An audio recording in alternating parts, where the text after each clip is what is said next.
राधे राधे भक्तों। देखिए, आज से हम लोग भक्तों के चरित्र के साथ में एक रियल घटना सुनेंगे, सत्य घटना सुनेंगे। तो देखिए, भक्तों के चरित्र सुनने का लाभ क्या है। भगवान के भक्तों के चरित्र सबसे दुर्लभ चीज़ है आज के संसार में। सब कुछ मिल सकता है अगर किसी को भक्ति की प्राप्ति करनी हो। हमारे गुरु महाराज कहते थे कि भगवान सब कुछ दे देते हैं। गुरु महाराज यही कहते थे कि भगवान से जो चाहो, आपको मांगना चाहते हो कि आपको पैसा चाहिए, धन चाहिए, मकान चाहिए, जो भी सकाम संसार की चीज़ें, भगवान सब दे देंगे। लेकिन भगवान सबसे ज़्यादा कंजूस अगर किसी में है तो वह है भगवान की भक्ति देने में, अपनी भक्ति देने में सबसे ज़्यादा वो कंजूस है। और वो भक्ति की प्राप्ति कैसे होती है? भक्तों के चरित्र सुनने से वो भक्ति प्राप्त हो जाती है। और भक्ति जिसको प्राप्त हो गई, समझ लीजिए कि भगवान भी भक्त के अधीन होते हैं। भगवान ने कहा है कि अहम भक्त पराधीना, मैं दुनिया में किसी के अधीन नहीं हूँ, मुझे कोई अधीन नहीं कर सकता, लेकिन मैं भी अपने भक्तों के अधीन हूँ। अगर मेरा विधान है कि ऐसा होना है, वो होके रहेगा। लेकिन अगर मेरे भक्त ने कह दिया, किसी संत ने कह दिया कि नहीं जा, तेरी मृत्यु टल जाएगी, तो संत की बात भगवान रखते हैं। इतनी बड़ी बात है। देखिए, भगवान अपने भक्तों का कितना सम्मान करते हैं, कितना आदर करते हैं, उनसे कितना प्रेम करते हैं। ये सब बातें हमें समझने को कब मिलेगी? जब हम भक्तों के चरित्र श्रवण करना चालू करेंगे। और मल्लूपीठ वाले महाराज जी तो बहुत जोर देते हैं। भक्तमाली जी का भी, आप जो दादा गुरुदेव थे भक्तमाली जी महाराज, जो हमेशा भक्तमाल जी की कथा करते थे, है ना, भक्तमाल जी की कथा करते थे, उन्होंने कितना जोर दिया है भक्तमाल के ऊपर कि भक्ति जो है बहुत दूर है, बहुत दूर है भक्तों से। अगर भक्तों के चरित्र नहीं सुने जाते हैं तो क्यों दूर है? देखिए, ये इंसान का जो अहम होता है ना, अहंकार होता है। कितना भी व्यक्ति आगे बढ़ जाए, कहीं ना कहीं सूक्ष्म अहंकार दबा रहता है। या भक्तों के प्रति जो अपराध होते हैं, इनकी वजह से भगवान की प्राप्ति कभी नहीं हो पाती है। इनकी वजह से भगवान का प्रेम कभी नहीं मिल पाता है। जो प्रेम सबसे दुर्लभ है, जो गोपियों को प्राप्त है। गोपियाँ कहती है भगवान को कि नाच, तो भगवान नाचते हैं। छछिया भर छाछ पे नचावे, थोड़ी सी छाछ पे नचाते हैं, नाचते हैं भगवान। तो भगवान नाचते हैं। भगवान ये क्या दिखाना चाहते हैं? भगवान बताना चाहते हैं कि जो मेरे भक्त होते हैं ना, वो मुझे प्राणों से भी प्यारे हैं। और जिनको मेरी भक्ति प्राप्त हो गई, उनको सब कुछ मिल गया। देखिए, हमारे गुरु महाराज कहते थे कि भगवान सबसे ज़्यादा अगर कंजूस हैं तो वो क्या देने में है? भगवान सबसे ज़्यादा कंजूस देने में है अपनी भक्ति। भगवान से सब कुछ मांगो, आपको गाड़ी चाहिए, पैसा चाहिए, दौलत चाहिए, सुख, शांति, चैन सब दे देंगे, लेकिन भक्ति देना नहीं चाहते। गुरु महाराज ये कहते थे कि भगवान भक्ति देना नहीं चाहते। भैया सब कुछ ले लो, भक्ति मत मांगो मुझसे। क्योंकि भक्ति देने का मतलब है अपने पैरों में बेड़ियां बांध लेना। देखिए, कोई भी व्यक्ति ये नहीं चाहता कि अपने पैरों पे बेड़ियां बने। और भगवान अपने पैर पे बेड़ी क्यों बनवाना चाहेंगे कि मेरे पैरों पे बेड़ी बन जाए? क्योंकि भगवान भक्ति के अधीन हो जाते हैं। फिर वहां भगवान की नहीं चलती है, फिर भक्ति की चलती है। ऐसी भक्ति भी कैसे प्राप्त हो सकती है? ऐसी भक्ति प्राप्त होने का सबसे सरल साधन है भक्तों के चरित्र श्रवण करना, भक्तों के चरित्र को सुनना। देखिए, आज से हम लोग चालू करेंगे। देखिए, अब भक्तमाल तो बहुत विस्तृत है, लेकिन हम शॉर्ट चरित्र सुना करेंगे डेली। छोटे छोटे चरित्र जैसे होते हैं ना, छोटे चरित्र सूक्ष्म, कि डेली एक चरित्र पूरा हो जाए। और जब तक भगवान सुनवाएंगे तब तक अपन कोशिश करेंगे। तो मैं आप सभी से ये चाहता हूँ कि आप लोग भी प्रतिदिन श्रवण करें।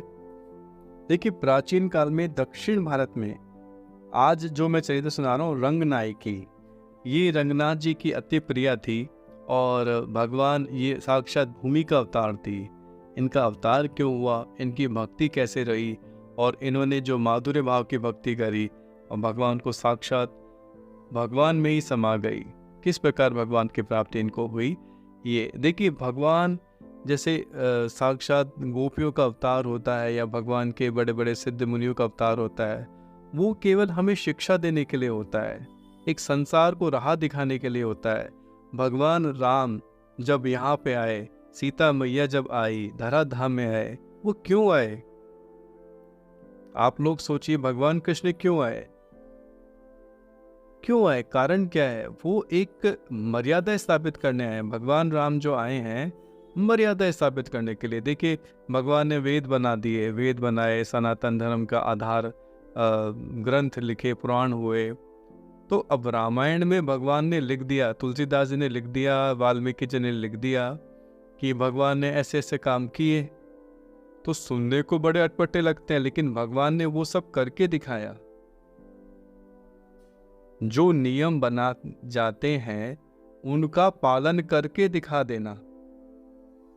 भाई किसी के पास एग्जाम्पल हो कि भाई नियम तो बड़े बड़े बना दिए लेकिन कोई पालन कर ही नहीं सकता प्रैक्टिकली, लेकिन भगवान ने करके दिखाया। भगवान ने कहा, गिरे कि तुलसीदास जी ने लिखा कि प्रातः काल उठ के रघुनाथा, मात पिता गुरु नावे माता। तो भगवान ने वो करके दिखाया। प्रातः काल उठते हैं, भगवान राम गुरुजनों को प्रणाम करते हैं, माता पिता को प्रणाम करते हैं, अनुजन संजित भोजन करई, अपने छोटे भाइयों के साथ मिल बैठकर प्रसाद लेते हैं। सीता मैया ने भी मर्यादा क्या शिक्षा दी कि पातिव्रत्य धर्म का पालन कैसे किया जाए, पति का अनुसरण कैसे किया जाए। तो ये धर्म की परिभाषा को समझाने के लिए है ना। जब जब समय ऐसा विपरीत आता है, तब भगवान अपने धर्म की, अपनी भक्ति की, भगवान अपने धर्म की रक्षा के लिए है ना, अपने भक्तों को भेजते हैं या स्वयं आते हैं। स्वयं तो बहुत कम आते हैं, लेकिन अपने भक्तों को भेजते रहते हैं कि तुम प्रेम की परिभाषा बताओ। मेरे भक्त भक्ति भूल चुके हैं, समय थोड़ा विपरीत होने लगता है या नेगेटिव होने लगता है, तो उस समय भगवान अपने भक्तों को भेजते रहते हैं समय समय पर, जिससे बैलेंस बना रहे, है ना, बैलेंस बना रहे। तो देखिए, आज मैं आपको जो बता रहा हूँ, एक रंग नायकी, ये इनका चरित्र बता रहा हूँ। प्राचीन काल में दक्षिण भारत में कावेरी तट पर स्थित एक गांव में विष्णुचित्त नाम के एक परम वैष्णव भक्त रहते थे। वे बड़े ही आस्तिक एवं धर्मनिष्ठ पुरुष थे। अहर्निश वे भगवत भजन, हरि कीर्तन और नाम जप में ही निरंतर रहते थे। उन्हें भगवान के सिवा और कुछ स्वाता नहीं था। बड़ा ही सुरम्य उनका एक तुलसी वन उपवन था। वे नित्य प्रातःकाल तुलसी के थालों में जल डालते। थालों मतलब जो तुलसी जी के पौधे गमले लगे रहते हैं उनमें, और तुलसी दल की ही माला बनाकर भगवान का श्रृंगार करते। देखिए, भगवान कृष्ण को, भगवान श्री विष्णु को तुलसी दल बहुत प्रिय है। भक्त लोग आपने प्राय मंदिर में देखा होगा, वृंदावन में भी जाओगे, बड़े बड़े तुलसी की मालाएं पहनाई जाती है ठाकुर जी को। तो वो भी, वो जो भक्त थे, तुलसी की माला बनाते, भगवान को पहनाते और भगवान का श्रृंगार करते। एक समय की बात है, प्रातःकाल जब वे घड़े में जल भरकर तुलसी सींचने लगे, तब वहां उन्हें एक परम मनोहर नवजात कन्या दिखाई पड़ी। उन्होंने बड़े स्नेह से उस बालिका को उठा लिया तथा उसे वट पत्रशाही भगवान नारायण के चरणों में रखकर कहा, प्रभु, ये तुम्हारी ही संपत्ति है जो तुम्हारी सेवा के लिए आई है। इसे अपने पाद पद्मों में आश्रय दो। इस पर मूर्ति से शब्द आया, इस लड़की का नाम कोदई रखो और इसे अपनी ही लड़की मानकर इसका लालन पालन करो। कोदई का अर्थ है फूलों के हार के समान कमनीय। इस लड़की को आगे चलकर जब भगवान का प्रेम और उनकी कृपा प्राप्त हो गई, तब लोग रंग नायकी कहने लगे थे। अडवाहा। रात में भगवान ने स्वप्न में विष्णु चित्त को कन्या का सारा हाल बताया। भगवान ने बताया कि वारा अवतार में मैंने पृथ्वी का उद्धार किया। तब पृथ्वी ने मुझसे पूछा कि आपको किस प्रकार की पूजा परम प्रिय है। उस समय मैंने बतलाया था। देखिए, वारा भगवान क्या कह रहे हैं कि मुझे नाम कीर्तन तथा पत्र पुष्प फल तोयम की पूजा सर्वप्रिय है। भगवान को पत्रम पुष्पम फलम तोयम, पत्र पुष्प जो फल होते हैं सामान्य से पूजा होती है, लेकिन भाव से की जाती है ना। और कीर्तन भगवान को अति प्रिय, भगवान ने बताया मुझे प्राप्त करने के लिए भक्त मेरे नाम का कीर्तन करे और प्रेम भक्ति के साथ मेरी पूजा अर्चा करे। मेरी उस बात को हृदय में धारण कर पृथ्वी इस कन्या के रूप में प्रकट हुई है और अब तुम्हारे घर में बसना चाहती है। साक्षात पृथ्वी माता का प्रकट हुआ। देखिए, यदि तुम इस कन्या की सेवा करते रहोगे तो अवश्य परम पद को प्राप्त होगे। ब्राह्मण ब्राह्मणी इस कन्या को पाकर परम प्रसन्न हुए। यथा समय उन्होंने कन्या के जात कर्म आदि संस्कार कराए। लड़की जब बोलने लगी तब उसके मुख से विष्णु के अतिरिक्त कोई दूसरा नाम ही नहीं निकलता था। जब वह कुछ सयानी हुई तब भगवान के गीत गाने लगी। पिता के मंदिर चले जाने पर वह उनके पीछे उपवन की रखवाली करती और भगवान की पूजा के लिए फूलों के हार गूंथती। कन्या की बनाई माला को लेकर विष्णुचित ब्राह्मण श्री रंगनाथ जी के मंदिर में जाते और माला भगवान को चढ़ा आते। जब वह कुछ और बड़ी हुई तब भगवान रंगनाथ को अपने पति के रूप में बजने लगी। देखिए, भगवान यही कहते हैं कि मुझसे संबंध बनाकर सेवा करो, कोई सा भी संबंध बना लो। तो इन्होंने भी उनको पति के रूप में भगवान को बजने लगी। वह अपने प्रीतम के प्रेम में अपने आप को इतना भूल जाती कि भगवान के लिए गूंथे हुए हार को स्वयं पहनकर दर्पण के सम्मुख खड़ी हो जाती और अपने सौंदर्य की स्वयं प्रशंसा करती हुई कहती, क्या मेरा सौंदर्य मेरे प्रीतम को आकर्षित कर सकेगा। एक दिन मंदिर के पुजारी ने विष्णुचित की माला यह कहकर लौटा दी कि उसमें किसी मनुष्य के सिर का बाल लगा हुआ है। ब्राह्मण को यह सुनकर बड़ा दुख हुआ। उन्होंने ताजे पुष्प चुने, नवीन हार बनाया और भगवान को अर्पण किया। दूसरे दिन भी पुजारी ने कहा कि माला कुछ मुरझाई हुई है। विष्णुचित ने अपने मन में सोचा कि अवश्य इसमें कोई न कोई रहस्य होना चाहिए। वे जब इसका कारण ढूंढने लगे घर पर जाकर, तब उनकी दृष्टि अकस्मात अपनी लड़की पर गई। उन्होंने देखा कि वह पर्दे के पीछे नवीन पुष्पों का हार पहने दर्पण के सम्मुख खड़ी है और मन ही मन अपने प्रीतम भगवान से कुछ बातें कर रही है। वे दौड़कर लड़की के पास में गए, चिल्लाकर बोले, बेटी यह तूने क्या किया? तू पागल तो नहीं हो गई है जो भगवान के लिए तैयार किए हारों को स्वयं धारण करके झूठा कर रही है? देखिए, भगवान को नॉर्मली यही होता है ना कि भगवान को अर्पण करने के बाद में जो माला दी जाती है वो प्रसादी माला होती है, वो भक्त लोग पहनते हैं। लेकिन यहाँ प्रेम की उस अवस्था की बात है कि वो स्वयं पहले पहनती थी और भगवान को रिझाती थी। भाव, देखिए, भाव भक्ति तो भाव का ही विषय है ना। विष्णु चित्त ने फिर से दूसरे हार बनाए और प्रभु को चढ़ाए, परंतु रंगनायकी तो अपने को प्रभु के चरणों में समर्पित कर चुकी थी। समर्पण जब संपूर्ण होता है तब देवताओं को स्वीकार होता ही है। आवश्यकता इस बात की है कि हृदय को प्रभु के चरणों में चढ़ाते समय वे सर्वथा शून्य, सर्वथा निरावरण रहे। रंगनायकी का मधुर और संपूर्ण समर्पण भला भगवान को अंगीकार क्यों ना हो। उस दिन रात को विष्णुचित्त को भगवान ने स्वप्न में आदेश दिया, मुझे रंगनायकी की पहनी हुई माला धारण करने में विशेष सुख मिलता है, इसलिए वही हार मुझे चढ़ाया करो। अब तो विष्णुचित्त को अपनी कन्या के महत्व का पूरा निश्चय हो गया। कुछ दिनों बाद रंगनायकी की धारण की हुई मालाओं को ही वे भगवान को निवेदन करने लगे। रंगनायकी अहर्निश प्रभु के प्रेम में मतवाली रहती। एक दिन उसने अपने धर्मपिता से बड़े ही अनुनय विनय के साथ दिव्य धामों तथा तीर्थ स्थानों के विषय में पूछा। विष्णु चित्त का चित्त प्रभु के चरणों का अनुरागी था ही।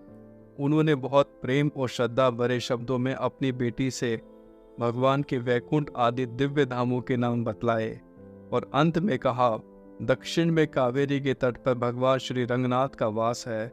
भगवान श्री रंगनाथ का नाम सुनते ही रंगनायकी की रोमांच हो आया और उसकी आंखों से प्रेमाश्रु की धारा बरस पड़ी। उनसे विहर होकर अपने इष्ट देव के संबंध में अधिक जानने की इच्छा प्रकट हुई की। तब विष्णु चित सुनाने लगे। इक्ष्वाकु के यज्ञ की पूर्ति के लिए ब्रह्मा जी की प्रार्थना पर भगवान विष्णु वहां प्रकट हुए। भगवान का साक्षात्कार हो जाने पर इक्ष्वाकु कृतार्थ हो गए और ब्रह्मा की आज्ञा से वे सरयू के तट पर अयोध्या में तपस्या करने लगे। तपस्या से प्रसन्न होकर ब्रह्मा ने इक्ष्वाकु से वर मांगने के लिए कहा। इक्ष्वाकु ने यही वर मांगा कि भगवान विष्णु यही अवध में अवतार हो, भगवान विष्णु का यही अवध में अवतार हो और वे श्री रंगनाथ जी के रूप में उनके कुल देव रहे। ब्रह्मा जी ने उन्हें मुंह मांगा वरदान दे दिया। भगवान श्री रामचंद्र जी जब लंका को जीतकर अयोध्या आए तब उनके साथ विभीषण भी पधारे थे। वे जब लंका जाने लगे तब उन्होंने भगवान से कहा कि आपका वियोग मेरे लिए सर्वथा असह्य है, अतः मुझे ऐसी कोई वस्तु दीजिए जिससे मेरे हृदय को धीरज हो। विभीषण के अटल प्रेम को देखकर भगवान श्री रामचंद्र जी ने उन्हें श्री रंगनाथ जी की प्रतिमा दी। जब विभीषण कावेरी तट पर आए तब वे किसी दूसरे यज्ञ अनुष्ठान में संलग्न हो गए। फिर भगवान श्री रंगनाथ जी ने लंका जाना अस्वीकार कर दिया और विभीषण ने वहीं भगवान की मूर्ति स्थापित की। विभीषण भगवान की पूजा अर्चा के लिए नित्य लंका से यहाँ आया करते थे। भगवान श्री रंगनाथ का वर्णन सुनकर रंगनायकी की उत्कंठा और भी तीव्र हो गई। उसने पिता से भगवान की प्राप्ति का साधन पूछा। तब रंगनायकी के लिए एक क्षण का भी वियोग असह्य था। रंगनायकी की विरह व्यथा बढ़ती ही गई। उसके प्राण रात दिन जीवन धन में अटके रहते थे। वह उसी का नाम जपती, उसी का कीर्तन करती और उसी के धुन में डूबी रहती। उसी की आंखों में, हृदय में, प्राणों में, रोम रोम में श्री रंगनाथ जी ही छाए हुए थे। वह रोती और दहाड़ मारकर छाती पीटती और प्रियतम, स्वप्न में आकर तुमने मिलने का जो उपक्रम किया है उससे तो मेरे भीतर की विरहाग्नि और भी ददक उठी है। देखिए, भगवान का जब प्रेम जगता है ना तो विरह रूपी जो आग होती है ना, विरह, भगवान के वियोग का जो विरह होता है वो असह्य हो जाता है भक्तों के लिए। अष्ट सात्विक भाव प्रकट हो जाते हैं। ऐसी ही व्यथा उनकी हो चुकी थी, रंगनायकी जी की हो चुकी थी। और वो भगवान को कह रही है, प्रियतम, तुमने स्वप्न में आकर तुमने मिलने का जो उपक्रम किया है उससे तो मेरे भीतर की विराग्नि और भी ददक उठी है। यो तड़पाने में तुम्हें कौन सा रस मिलता है? हाय, एक क्षण भी तुम्हारे बिना नहीं रहा जाता। देव, मेरे जीवन धन, यदि मेरे प्राणों की साकुल तड़प से तुम्हारा कठोर हृदय तनिक भी पसीजे तो अभी आकर मुझे अपने चरणों में स्वीकार कर लो। प्रभु, ओ मेरे प्राणाधार, सीता की सुध लेने के लिए तुमने समुद्र में पुल बंधवाया, रावण को मारकर उसे अयोध्या लौटा लाए, शिशुपाल का वध करके रुक्मिणी को अपने शरण में लिया, द्रौपदी, गज, गणिका और गोपियों की टेस सुन ली, परंतु मेरी ही इस बार इतना विलंब क्यों कर रहे हो? मैं जानती हूँ कि मैं अपराधिनी हूँ, परंतु जैसी भी हूँ तुम्हारी हूँ। ये भगवान को बहुत अच्छा लगता है कि हम जैसे भी हैं भगवान आपके हैं, चाहे पापी हैं चाहे कपटी हैं। तो यही कह रही हैं कि मैं जैसी भी हूँ अब तुम्हारी हूँ। तुम ही मेरे प्राणावल्लभ हो, हृदयेश्वर हो, जीवन सर्वस्व अवलंब हो। तुम्हें छोड़कर किसकी शरण में जाऊं? जिस प्रकार चकोर चंद्रमा को चातक शाम धन को चाहता है, वैसा ही मेरा हृदय तुम्हें देखने के लिए व्याकुल है। रंगनायकी सदा अपने शरीर से ऊपर उठी रहती थी। देखिए, ऊपर उठने का मतलब है, आप परम पूज्य श्री गाड़ साहब जी महाराज का चरित्र सुनेंगे तो उनकी स्थिति भी ऐसी थी। वो शरीर से ऊपर उठे रहते थे। उनके जीवन में बहुत सारी घटनाएं ऐसे आपको देखने सुनने को मिलेगी और ऑनलाइन में मिल जाएगा आपको, कि पैर आग में चला गया। उनको ये पता नहीं है कि पैर जल रहा है, जलता रहा। किसी ने आकर कह दिया, तब जाके वो अलर्ट हुए, अच्छा मेरा पैर जल रहा है, पैर हटा लिया। शरीर से इतने ऊपर उठे रहते थे, ऐसा भजन करते थे, इतना विलक्षण उन्होंने भजन किया।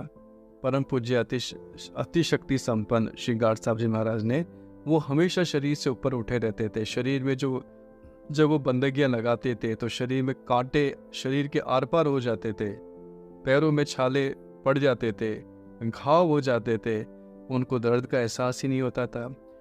तेज सर्दी में बर्फ जैसी गलन ठंड, जहाँ बर्फ गिर रही, इतनी ठंड के अंदर पानी में घंटों घंटों तक, कई कई दिनों तक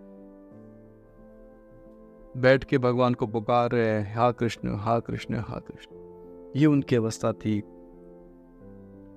तो देखिए ऐसी अवस्था उनकी हो चुकी थी। वह अपने बाहर भीतर सर्वत्र अपने प्राण वल्लभ प्रभु के अतिरिक्त और किसी वस्तु को देखती ही नहीं थी।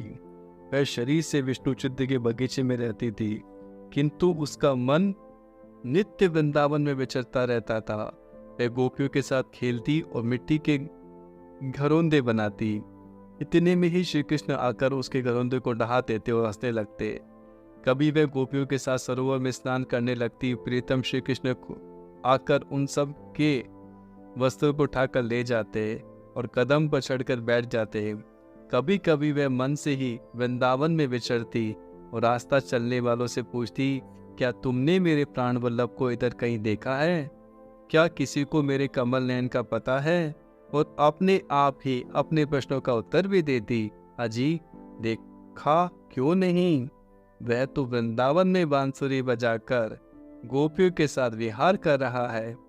वसंत ऋतु में वह कोयल को संबोधन करके बड़े करुण स्वर में कहती, अरे कोयल, मेरा प्राण वल्लभ मेरे सामने क्यों नहीं आता? वह मेरे हृदय में प्रवेश करके मुझे अपने वियोग से दुखी कर रहा है। मैं तो उसके लिए इस प्रकार तड़प रही हूँ और उसके लिए यह सब मानो मेरा खिलवाड़ ही है। एक दिन जब वह अपने प्रीतम भगवान के विरह में अत्यंत व्याकुल हो गई, भगवान रंगनाथ ने स्वप्न में मंदिर के अधिकारी को दर्शन देकर कहा, मेरी प्रियतमा रंगनायकी को मेरे पास ले आओ।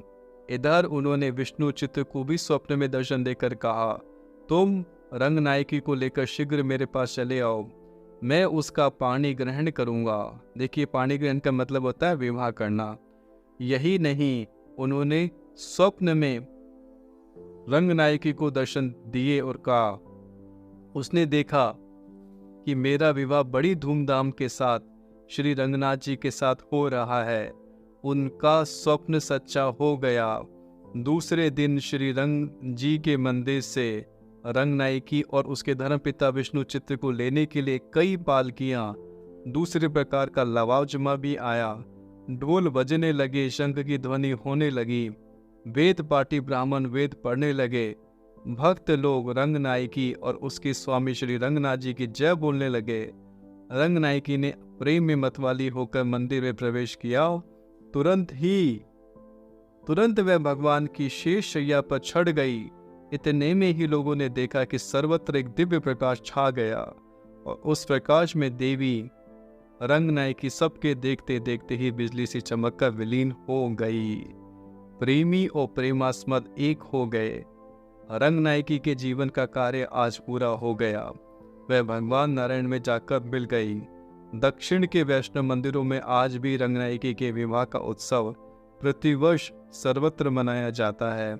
विष्णु चित्र ने भी अपना शेष जीवन भगवान श्री रंगनाथ और उनकी प्रियतमा श्री रंगनायकी देवी की उपासना में व्यतीत कर भगवत धाम को प्रयाण किया। देखिए भगवान तो भक्तों के अधीन है। जिसका जैसा भाव होता है उसी के अनुरूप भगवान उसको प्राप्त होता है। अगर हमने भगवान से संबंध बना लिया पिता पुत्र का, तो भगवान पिता बनकर आपकी रक्षा करेंगे, आपकी रखवाली करेंगे। आपने उनसे माँ का संबंध जोड़ लिया तो माँ के रूप में वो आपकी रक्षा करेंगे, गुरु के रूप में करेंगे। भक्त का जैसा भाव होगा भगवान का वैसा ही भाव बन जाता है। देखिए ये घटना है बाबू श्री जानकी नाथ भट्टाचार्य अलीपुर के टेलीग्राफ स्टोर्स में सहकारी जो नौकर है उनके यहाँ की घटना है। उनके यहाँ पे माता काली की पूजा थी। देखिए ये माँ की जो कृपा हुई है, मैं आपको बताना चाहता हूँ किस प्रकार माँ की कृपा से माँ ने कैसे रक्षा करी। अब देखिए उनके घर पे माता की पूजा थी, अनुष्ठान था, बहुत बड़ा अनुष्ठान था और वो बड़े भक्त, माँ के बड़े भक्त। देखिए भगवान की जिस भाव से भक्ति करते हैं, हमने सुना अभी उनका चरित्र, तो इनकी माँ के प्रति बड़ी आस्था थी पूरे परिवार की। और बच्चा छोटा था, बालक छोटा था, उसको बड़ी भूख लग रही थी। तो ये लोग तो बिल्कुल फलाहार का बिल्कुल कुछ भी, पूजा संपन्न जब अनुष्ठान बहुत बड़ा था तो इनका था कि भाई हमें कुछ खाना नहीं है, कुछ भी लेना नहीं है, उसके बाद में किसी को कुछ दिया जाएगा। बच्चे ने ज़्यादा जिद करी तो उसको हल्का सा कुछ दे दिया फल वल, लेकिन बच्चा तो बच्चा है, उसको भूख तेज लग रही थी लेकिन वो संतुष्ट नहीं हो पाया। तो बच्चा इधर उधर चला गया, बाहर की तरफ निकल गया। पीछे तालाब था बहुत गहरा, तो किसी ने काफ़ी देर तक वो बच्चा लौटा नहीं, और वो ये लोग परिवार वाले भी क्या पूजा पाठ में इसमें लगे हुए थे, ध्यान ही नहीं गया। अब 2-3 घंटे के बाद पता चला कि भाई बालक कहाँ गया कहाँ गया। खूब ढूंढते रहे बालक को। रात के 8:30-9 बज गए। तब 9 बजे जाकर पीछे एक झाड़ियों के पास में वहाँ पे बालक मिला। तो बालक से पूछा कि भाई तू कहाँ पे था, किसके साथ में था? तो बोले मैं तो माँ के साथ में था। बालक बड़ा सरल चित्त में बोलता है कि मैं तो माँ के साथ में था, माँ ने मुझे बहुत सारे फल खिलाए, ये खिलाया वो खिलाया, मेरे साथ में खेली माँ, और मैं पूरा दिन उनके साथ में ही था। तो देखिए अब वो उसने जो माँ का स्वरूप बताया वो तो साक्षात महाकाली का स्वरूप था। तो घर में अनुष्ठान चल रहा है, देखिए वह घर में अनुष्ठान चल रहा है और बालक इधर उधर हो गया है, तो उस परिस्थिति में भगवान हमारे परिवार को देख रहे हैं, बालक की रक्षा कर रहे हैं। तुलसीदास जी ने कहा है ना कि करो सदा तिनकी रखवारी, जिमी बालक राखे महतारी। जैसे माँ अपने बच्चों की रक्षा कर दी है, इसी प्रकार भगवान भी अपने भक्तों की रक्षा करनी चाहिए। देखिए सच्ची भावना हो, सच्ची श्रद्धा हो, अगर भक्ति अगर जीवन में आ गई तो भगवान एक क्षण के लिए भी आपका साथ नहीं छोड़ेंगे, एक क्षण के लिए भी आपको अपने से अलग नहीं करेंगे। हर पल आप भगवान की ही नज़र में रहोगे, भगवान आपकी रक्षा करते रहेंगे हमेशा हमेशा हमेशा। राधे राधे भक्तों।